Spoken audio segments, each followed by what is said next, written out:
The first thing you want to do is make a jig for the dessert glasses. So what I do is I take and I open this and I take the glasses out.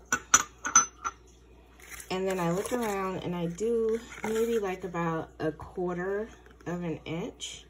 I come down and I do it from here, this line to this line. Now what you can do is get a ruler and measure it and cut it. Okay, so I'm just gonna mark.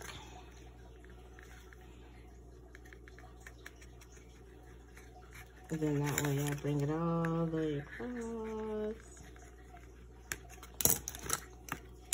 And then I'll cut it.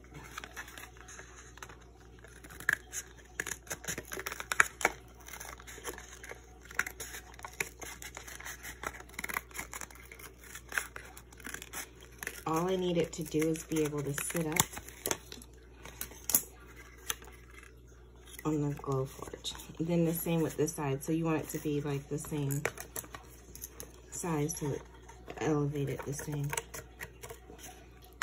So you can mark it if you want, or you can just cut it. Just make sure that both sides match.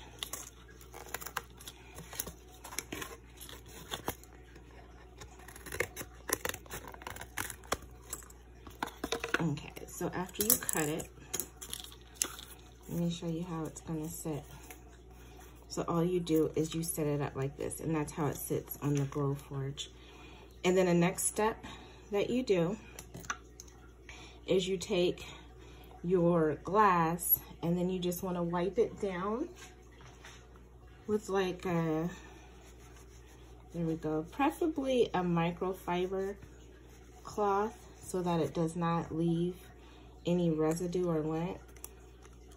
And then it's gonna sit right in there. And then you want to take dishwashing liquid, and you just want a little bit. I just do like a nice little thin layer, and you put it over the area you'll be engraving. So all I do is do a nice little coat right over there. I mean, you could see it. It just helps prevent cracking.